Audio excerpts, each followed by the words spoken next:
Hey everyone, Jason here from Off the Beaten Path, and we're picking up where we left off. We're back at Arkaroola village in the very northern Flinders Ranges here today, and we're heading off this morning. So we start from the village, refuel, and then pump out some decent kilometres, heading south before turning off, and then heading southwest and west into Blinman. Blinman's one of the little towns in the northern Flinders Ranges, and we stop and check out the Blinman pub there, get one of their famous pies and a few cold ales to block out the heat. From there we take the scenic tourist drive through Glass Gorge around here, and then continue west out to Parachilna. Unfortunately, we weren't able to visit the Prairie Hotel as they weren't opened during January, like many parts of the Flinders Ranges. So we head south on the Outback Highway down to Brachina Road and head in towards Brachina Gorge through the geological pathway or geological track through Brachina Gorge, which is just stunning, and then continue out the other side to Flinders Ranges Way. We head north about 10-12 k's to the Great Wall of China, and then return back south to end the day at Dingley Dell Campsite down here. So yeah, we cover quite a few kilometres today, mostly sort of touring type driving. I don't think we're in low range really at all for this, but just an amazing part of the Flinders Range, and I hope you guys enjoy this all the same. Hey everyone, Jason here from Off the Beaten Path, picking up where we left off. We're heading out of Arkaroola. So we packed up camp this morning in the bush camping area, and we're heading back to the main village. Look, the scenery around here just never gets old. Amazing rocky peaks right near the village. So yeah, heading up into the main reception area to refuel. Now, while I could have driven in under the roof, I elected not to. I'm not sure why. So looping around to get the fuel tank on the correct side for the Bowser to fill up.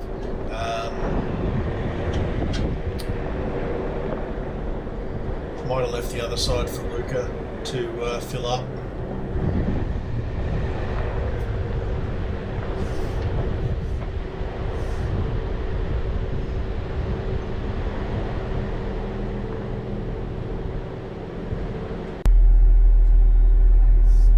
Hey guys, Jason here from Off the Beaten Path.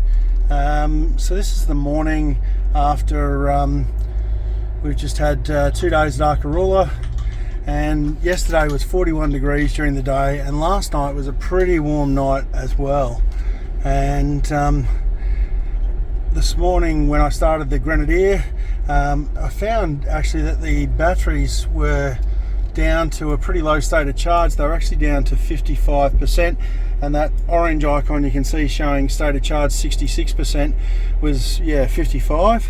I'm not sure where the low cutoff is, because they will cut off to protect the crank battery at some point, but you can see there, just idling, we've got 75 amps going back in. Like however they've set this up with charge, it certainly powers back up quickly. I mean, that's gone from 55 to 67, and all we've done is drive from the bush camping area up to the office, and I've just put some diesel in. So you know, it does replenish the batteries pretty quickly, I guess. Being AGM, I think they're AGM, or whether they're a gel battery, I'm not sure exactly. I might have to look into that. Somebody probably knows. But you know, I'm not sure how they like being discharged that much. You know, and I'm surprised, you know, all I had running was my 85 litre fridge in the back, but obviously last night was a hot night, so the night before it only got down to like 70%, which 70-80%, which is kind of what you would expect. But it's certainly, I'm impressed with how quickly it's charging. and you can see AdBlue Reserve coming up, tyre pressure low, because yeah, I've got pressure out of the tyres. Yeah, but no, just an interesting feature of how quickly it puts charge back in. So on the main road, heading out of Arkaroola, making good time. A lot of these gravel roads in the Flinders Ranges are in really good condition. They must maintain them a lot, or perhaps they simply don't get the volume of traffic. I'm not sure which, maybe a bit of both. A few little corrugations just there, but generally in very good condition. It's quite a scenic drive heading back out, and this is now the third time we've driven this, because we obviously came in on this road and then we came back along this road from Mount Jacob backtrack, and now we're heading out. Doesn't take us too long though, and we're getting out towards where the turn-off was that we came in from. So some footage here from Luca. You can see me up ahead, just the amount of dust that's being kicked up by... Not sure what the road is, but tea tree... by my car and the camper trailer there. No hiding the fact someone's on the road ahead of you, that's for sure.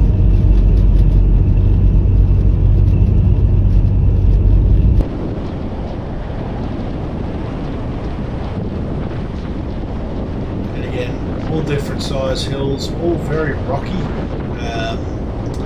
and close to the road as well. The landscape here is something else. You can see the strata and the rocks there, and those two hills ahead running at completely different angles.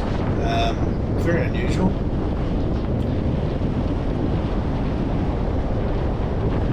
The northern part of the Flinders, from what I understand, and look, I'm far from a geologist, I don't know much about it to be honest, but the northern part is quite old, and yeah, I believe that's Castle Mine on the right hand side there, which was a copper and cobalt mine, and that was active in the early 1900s and also in the 1960s for a few years.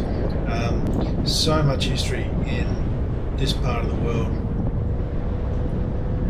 So we're back out here to the main road that we came in on. So just to the left there is the road that we came in on when we came down from Cameron Corner and came off the Strzelecki.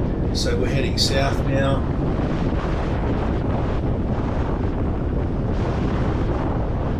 And just a short run, and then we turn left and head on to another main road, heading towards Blinman. Now I can't find a note for this road on any of the maps, so we just have to have a look at the map markup that I put in the front of this video. It's quite a decent run, and that's one of the things I think a lot of people tend to think of the Flinders Ranges as a fairly small area. It's actually spread out over several hundred kilometres. The run down from Arkaroola to Blinman was about 150 k's. And Blinman's still kind of the northern Flinders Ranges, maybe central, but you know, I think it's still considered part of the northern Flinders Ranges. So you've still got a ways to head down to places like Orca and Corn, which are very much the southern Flinders Ranges, probably another 100 k's or more beyond that. So looking back, yeah, another snapshot of the dust being generated by the Grenadier and the camper trailer.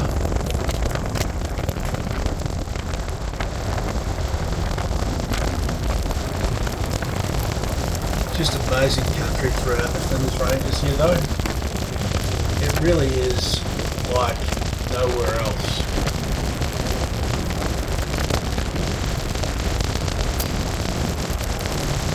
Just a little bit of breeze there, which is handy for pushing that dust off the track. See on the corners there, the trailer drifting just a little bit.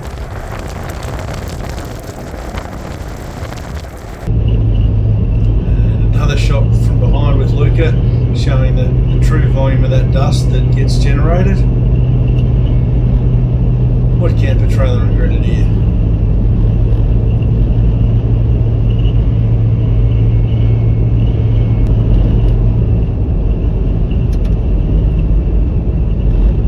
Some great shots courtesy of Lucky here.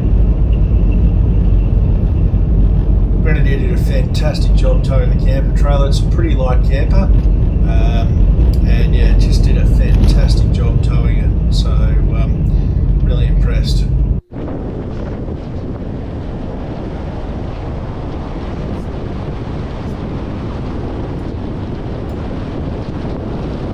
Now I think we're heading here into Prairie Gorge, perhaps. We're getting close to that. One of the things here, the scenery does change ever so quickly. 1 minute you're on a flat plain in the middle of nowhere, and then all of a sudden you're hopping through in between a couple of hills, and so many of the hills here don't have much in the way of vegetation on them either, and it's very, very rocky everywhere. I know I keep saying that, but that's the overwhelming impression that the whole area in this northern Flinders just leaves you with. Geologically, it's quite an old area.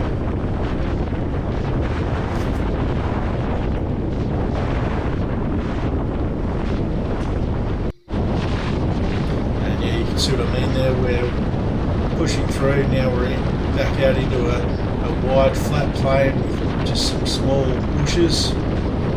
Not much in the way of trees because it's just not water out here even when it does rain at other times of the year.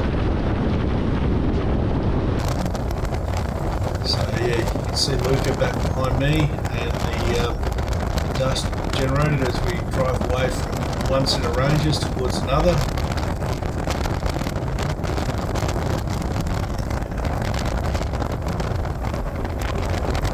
You certainly don't want to be following each other too closely.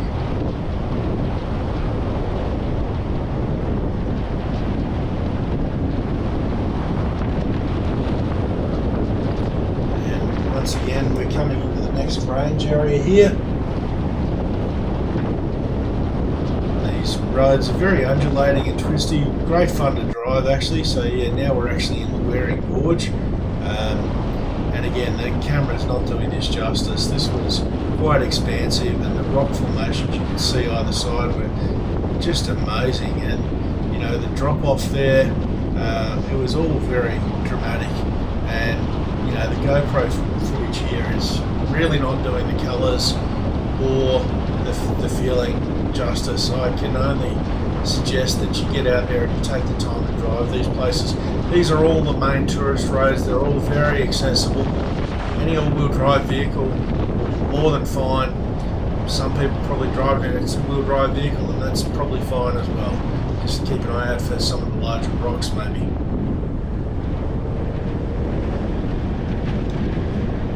These dry stream beds are the places where you tend to see the only trees, and again you can see the bands of rock and some of the cracks in between them where the vegetation started to grow up on those hills.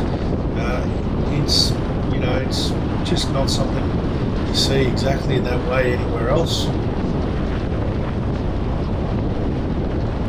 The Flinders Ranges is certainly a unique place to visit. There's no two ways about that. And as I said, these roads, you get straight sections for a few Ks occasionally, but so first flat tyre in the Grenadier. A bit frustrating given I only put the kenders on just before this trip, but fortunately the off-road tyre temps and everything flash up, and you can see there one tyre at 22 psi.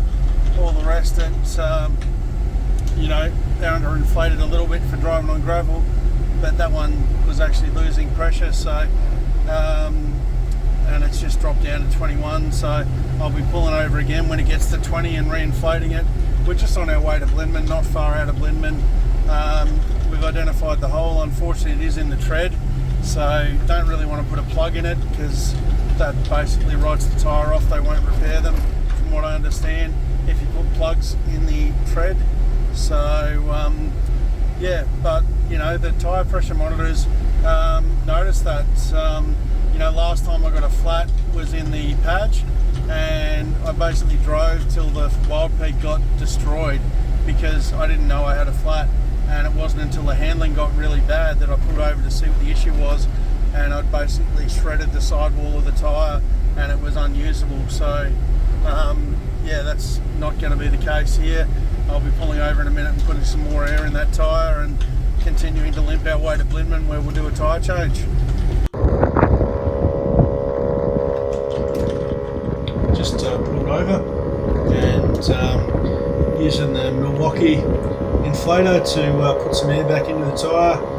Not fixing the puncture, just re-inflating enough to be able to get into Blinman. So it was 40 odd degrees.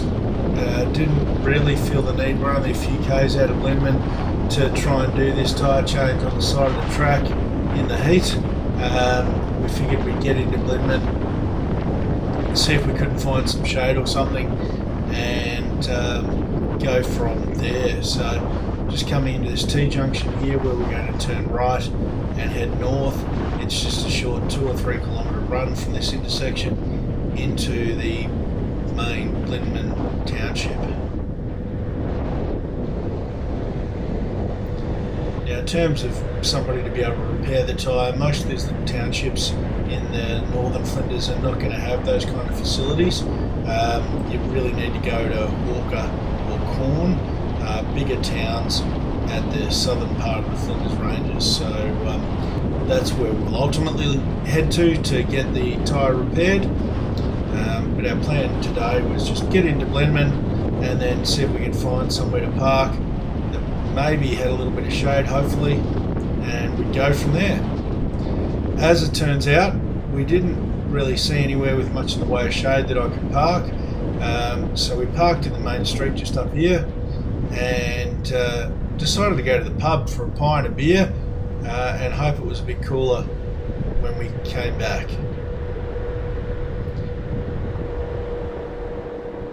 Fortunately for us, it was. We're just about to head off, and that looks about right, doesn't it? That's road pressures? Maybe not. No, that's the flat tyre. We'll be swapping him out for the spare, and should be fun. At least it's cooled down a little bit. 41 degrees today, so before tackling this task we did head over to the North Blinman Hotel for a couple of cold ones and a North Blinman specialty pie in order to be suitably equipped for this task. So yeah, we'll pull the spare off the back and jack it up and get the job done. So one of the things you've got to be prepared for with the grenadiers, particularly if you've got this optional storage box, is that to get the spare off you've got to take the storage box off, and that is mounted on there with Torx head bolts. So you need a set of Torx head Allen keys. So yeah, let's get this off. So for anyone that cares, that is a T40 Torx for these. Alrighty, one spare on the back and one flat tyre on the backpack. Did find the hole in it. Might be able to get that repaired at Hawker. We'll see how we go, but we're on the road again for today. So yeah, it was good to get that tyre change done, and one of the very rare times I've made use of my spare tyre, but just goes to show how sharp the rocks are in the Flinders Ranges. So there was nothing actually in the tyre. I've just clearly driven over a really sharp rock and it's punched through the tread of the tyre in between the lugs, and it's stayed wherever it was, and as I've driven off it, it's left a hole in the tyre to let the air out. So just unlucky, but yeah, the rocks here are very, very sharp. So heading north now out of Blinman on the Glass Gorge Scenic Drive. So I've never been this way before, so there is another route. If you head south out of Blinman and then turn right, do go past Brachina Village. There's a bit of a caravan park up this way, but I drove that road twice last time I was in the Flinders, and so I was keen to check out this scenic drive. And look at this drive through this gorge here. This was just amazing. It would have been 10 out of 10, 11 out of 10 if there'd been a river flowing through there. But even dry like it was, just amazing scenery through here. You can see we're getting a few trees now, something we haven't really seen much of in most of the parts of the Flinders that we've been to so far. So clearly, you know, when it does rain, there's a bit more water along here, and there's some of those larger gum trees along that dry creek bed as well. The road's in quite good nick, so again, anyone interested in taking this scenic route via Glass Gorge, I don't think there's any particular vehicle requirements to be able to do it really. It's just a gravel road. Most vehicles should be quite capable of taking this on. Certainly in the condition it was in when we drove this, which just to reiterate, that was in January, very early January of 2025, and the road at this time was in really good condition. As you can see, we're making pretty good pace.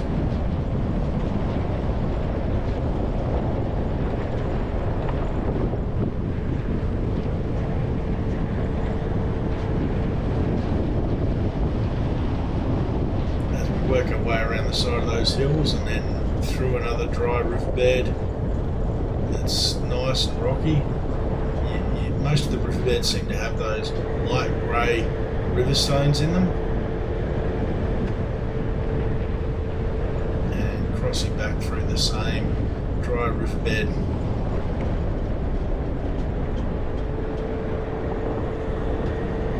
It would be truly amazing to see water flowing through these. You can see that hill up ahead there and the rock strata on an angle. Just amazing being able to see that. Now we're back in a flat open field. We've got a couple of hills just up ahead of us, and once again the scenery changes very quickly. Back to a much more open area, undulating, not a lot of vegetation because there's nothing to hold the water here. It's sort of a high point. All the water's going to run away from here.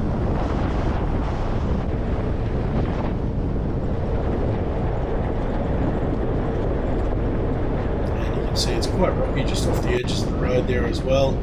Starting to come up on the next range there on the right, and to a certain extent it extends around straight ahead. Lots of different colours of rock. It was very overcast at this point, which is why the whole picture's a bit darker, and that colour's just not really popping the way it probably did on some of the other days.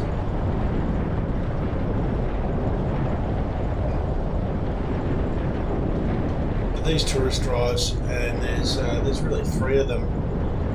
So there's this one, there's the Brachina Gorge Geological Trail, and then there's the Dingley Gorge Drive.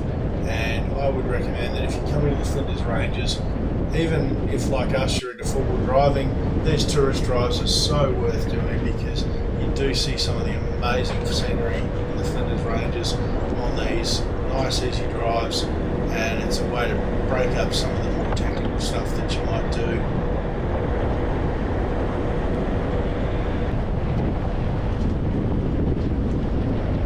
Coming through another sort of gorge area here again, you've got rocks either side of you, just amazing scenery.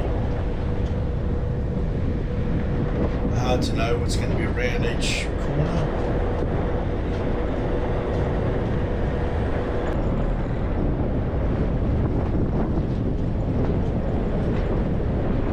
Still maintaining a good pace, and that's dry bed on the left.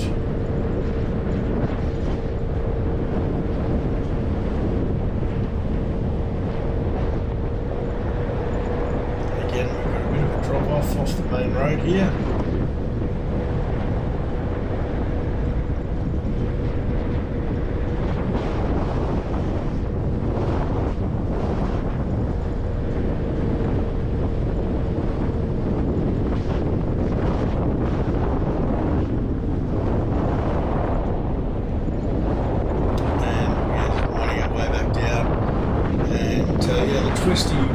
here just make for a really nice driving experience. Every time you come around the corner, a new vista just opens up in front of you. Some of these trees here are quite close to the road. You can see there the wind is blowing a little bit.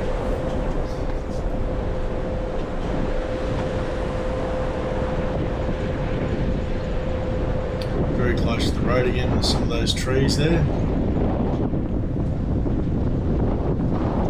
Thick old trunks on them, but kind of stunted as well, just because I think they don't get enough water.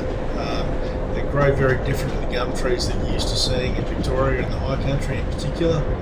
A lot of these have dead branches up near the top, and again I put that down to the water supply or lack thereof.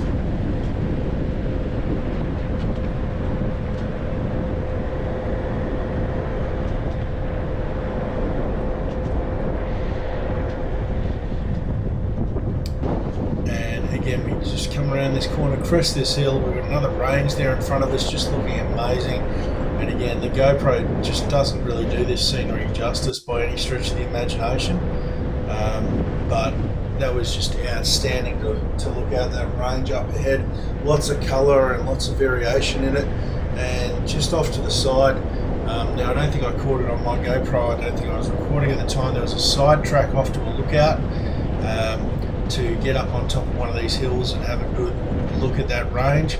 I was a little bit wary about going up there with the camper trailer on behind, because you always wonder if you're going to be able to turn around, particularly after the experience on the Mount Jacob backtrack.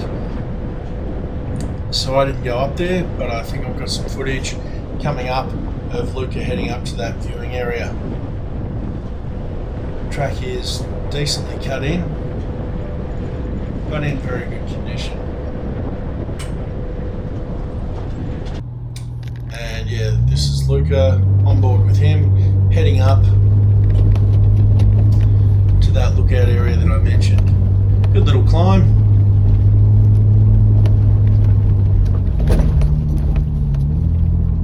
And flat on top. Just not much of a turning area really. Jesus, it's worth the view. Yeah, I thought it might be. I might keep moving because I'm going to have dust trail behind me, and you just mosey along when you're ready. Roger. Yeah, I didn't think there'd be room to turn a trailer up there easily. There might be, but yeah, hard pressed getting up, but I don't know.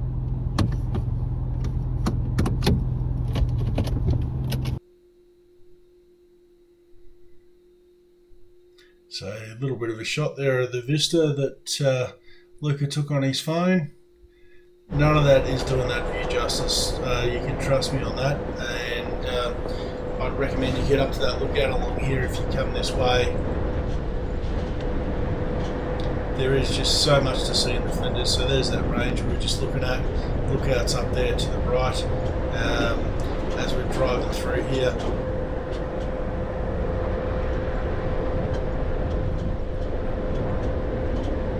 Just amazing.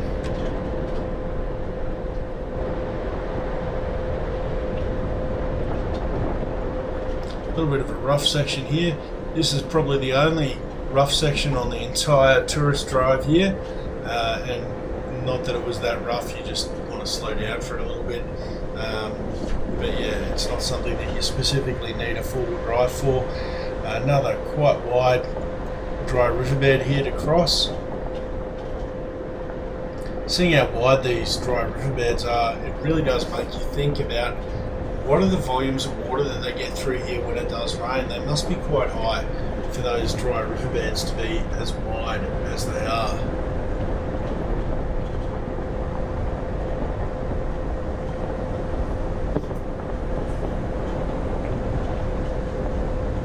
So coming to the end of the Glass Gorge tourist drive, coming back onto the main road, the Parachilna Gorge Road, and turning right to head through Parachilna Gorge and out to Parachilna, which is where the Prairie Hotel is.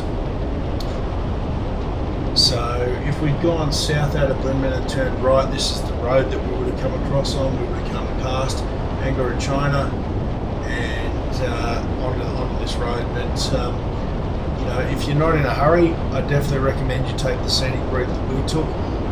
Much nicer drive and much less well travelled, I think, as is often the case when you take the scenic route. So yeah, very quickly turns into a pretty straight run here, straight and flat out to Parachilna. And as I mentioned, Parachilna is home to the Prairie Hotel, which is one of the best known outback hotels in the area.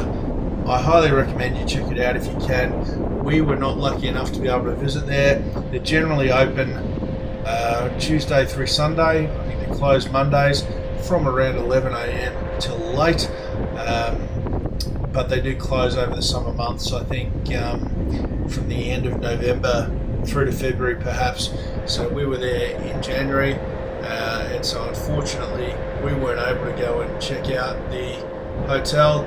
They serve a lot of Australian meats, game meats, and from what I've heard from people who have actually been there, their food is just absolutely outstanding, and highly recommend that you check it out. So I just got some footage here. This is the Parachilna Hotel, or the Prairie Hotel at Parachilna. As you can see there, this footage is from their website. How good does all that look? Definitely on my list. I had hoped we were going to be able to go there on this trip, but it's just another reason to go back again, isn't it? You know, very highly rated, and they do suggest that reservations and bookings are recommended because sometimes obviously they get quite busy and you wouldn't want to be out there and then find they don't have a table available. So you can book online or give them a call. So turning left here onto Brachina Road, heading into Brachina Gorge. The initial section here is a pretty straight flat run. Having some flashbacks there looking at that Padge going the other way. That was nearly the same colour as my old Pajero. Good bus that it was, but you know, I'm very happy with the Grenadier. So yeah, come to the end of that run, it's about 10 k's or so in, and as you come to the end of it and we start getting back into the Flinders Ranges National Park, there is an information and rest area on the left on this little hill up ahead, or you head to the right and head into Brachina Gap and Brachina Gorge. So I'm a little way ahead of Luca, so I decided to pull up into the rest area. There's some information there on the geology and just how old this area is, so it is worth just stopping to have a look at that. Certainly if, like me, you don't know a lot about it, they managed to explain it in easy to read, plain English. So yeah, Luca wasn't too far behind and heads up to meet me there. It's where we can stretch our legs a little bit. Our first stop here since Blinman.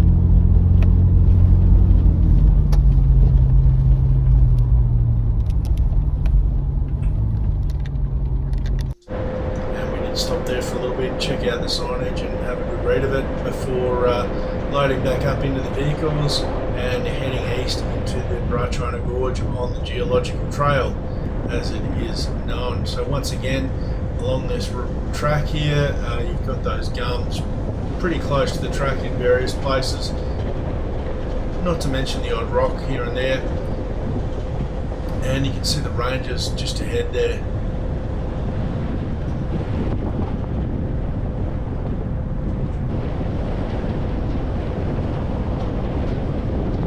Lots of dry riverbeds here, and those gum trees that are quite old with the very large trunks, but then they don't have the height that you would normally see. And as I said earlier, I can only presume that that's got something to do with the amount of, or lack thereof, of water supply.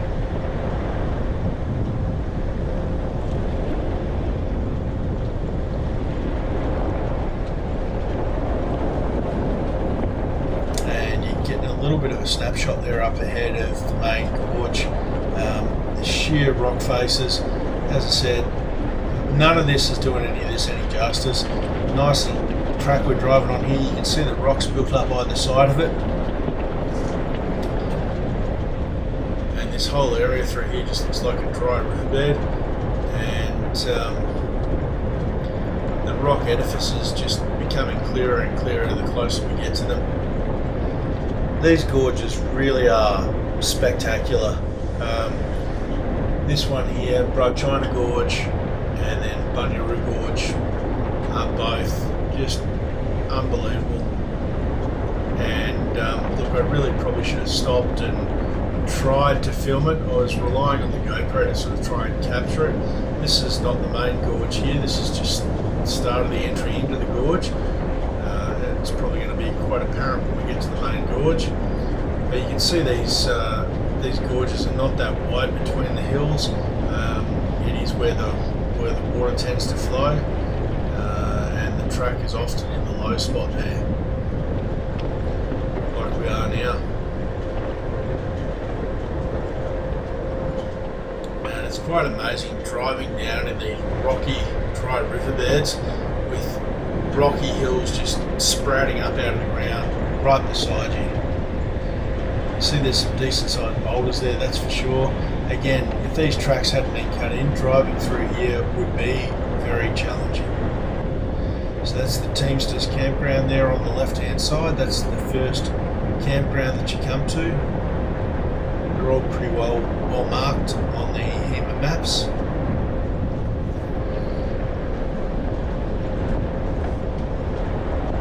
Once we pass that one, it's not too far to the actual main Brachina Gorge.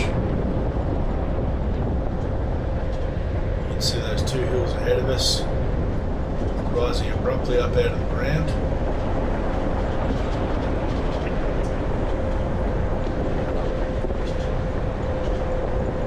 And again, typical for the Flinders Ranges, the track is just right next to these, and here we are actually entering the main Brachina Gorge. So that rock face on the right that stretches all the way along those hills on the right hand side, truly amazing. Lots of rich gold, yellow and some dark brown colours in that on the right hand side there, and that whole rock face just stretches along there. It's like the edge of a shelf that's been broken and just pushed up. Really is amazing, and the fact that you're driving pretty much at the base of it when you come through here, you can see I've slowed the car down just trying to take it in. There's no way you can really take the scale of this in, even driving past it like this. It's hundreds of meters long. It's quite tall. I don't want to put a number on how high it is because I'll probably be wrong, but it's quite tall. And yeah, literally hundreds of meters long along here, and very much just a rock face. Back at the main gorge area here, it's sort of a mixture of a hill and parts of it are exposed rock.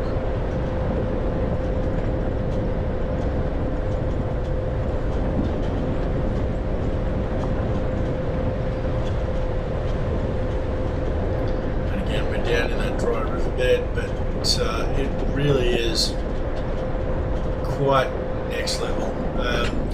I think if I hadn't been through here before, I probably would have stopped back there, taken a bunch of photos and taken some footage. I'm pretty sure we did that last time. Lucas certainly took some photos there this time. I took the opportunity to grab this photo here. That rock was really purple to the naked eye. Camera didn't sort of bring out its purpleness quite as much, but it was definitely there. And as you can see, there's no shortage of interesting looking rocks and rock formations around.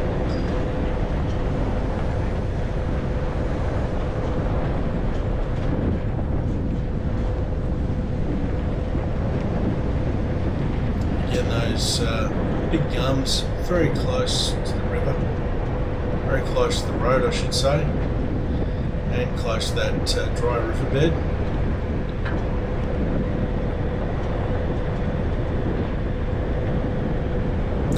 parking area back there for day use visitors that want to do some of the longer hikes. There's a few walking tracks around here. And once again, you can see the rocks up ahead there where the track just goes straight to them and then straight past them.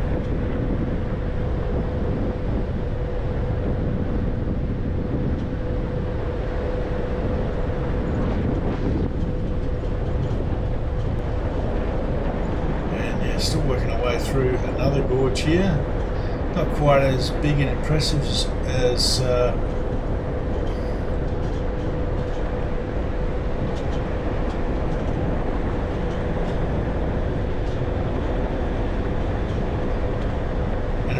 it just never gets old driving through these gorges. I really don't think that the camera is doing these areas justice. This was a bit of a surprise. Wow, actual water on the ground. You can see there are a few puddles as the droplets are coming down. It's trying very hard to rain, but there's really not much of anything in it at this point, that's for sure. But it was trying very, very hard to actually rain a little bit. And you can see up here another little puddle.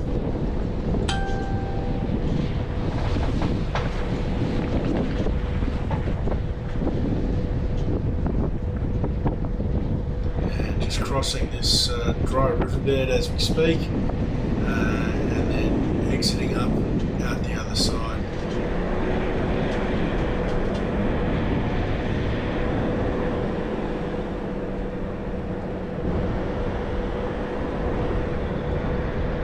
A little bit of a more sandy track rather than gravel, this one. Still in quite good nick.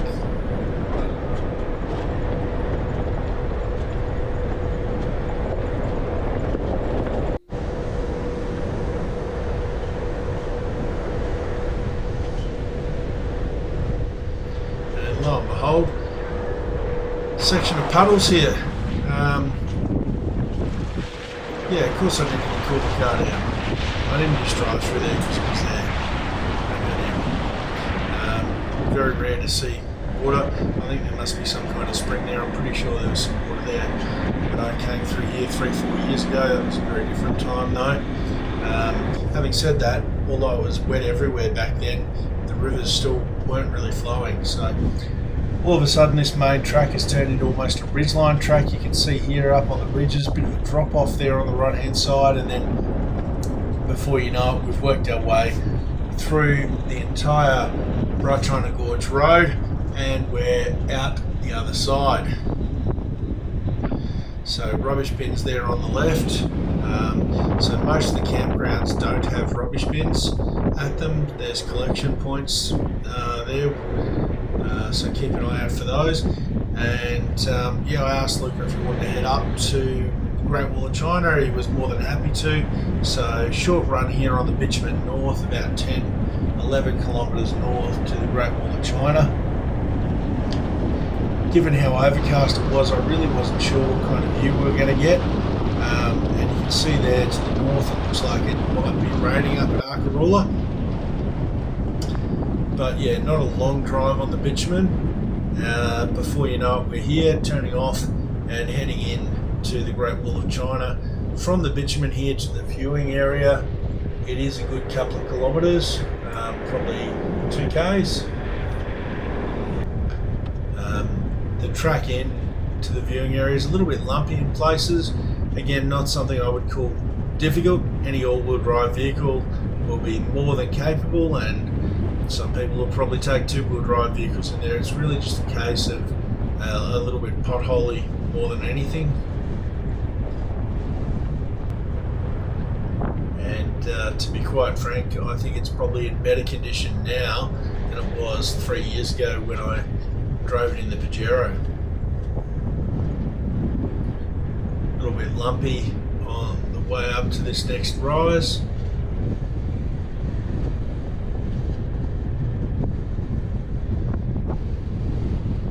A little bit of exposed rock there, and you can see the track working its way around the ridges as we come up to the final viewing area, which just here.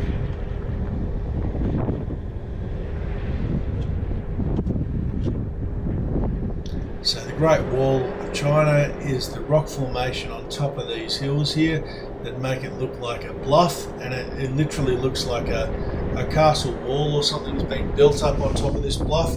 But it is a so here we are at the Great formation. Wall of China in the Flinders Ranges. Quite an amazing rock bluff.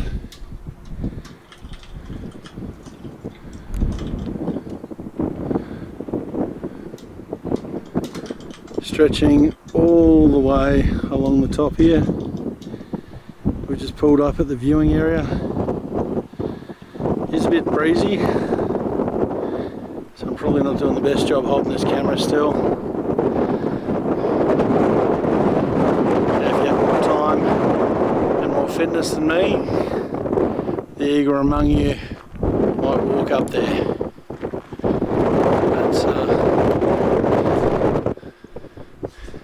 There's a long shot of the entire Great Wall.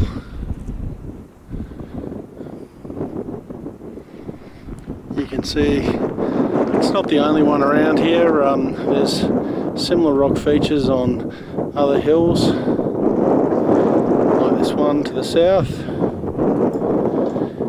just not quite as impressive. You can see this one, this main Great Wall here is several meters in height at its highest points.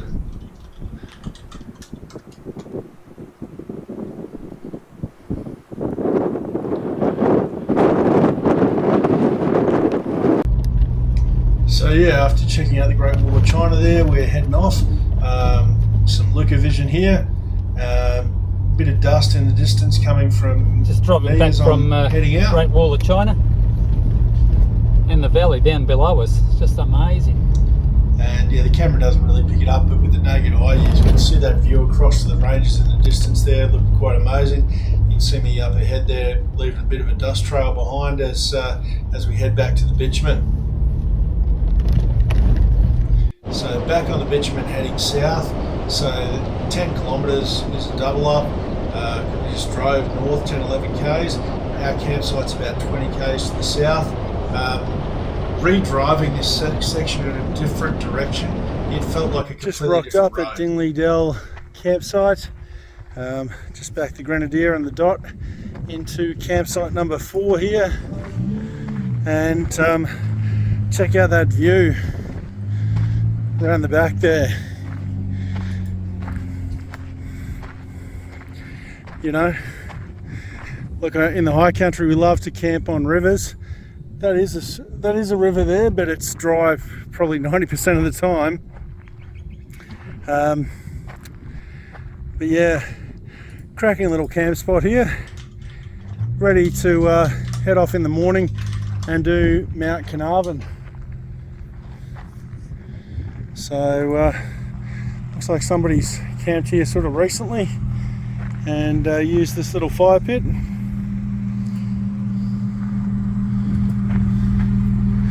Luke is just pulling up, and yeah, he'll cook out of the back of his. I'll cook out of the back of the Dot here, and yeah, it's late enough that the sun's sort of going down, some of the heat's gone out of it. It's about 32, 33 degrees now. It's tried to rain a few times, but nothing more than just a few little spits. So yeah, there was a spy there watching us. Zoomed in with the camera and spotted him. Guys, thanks for watching. Hope you've enjoyed this video. Like this video if you liked it, and ask any questions down below. That's our camp set up there with the Dot with the kitchen out and the rooftop tent on top. And we'll be back again with the rest of this trip coming up in the future videos. See you in the next one, guys. Thanks for watching.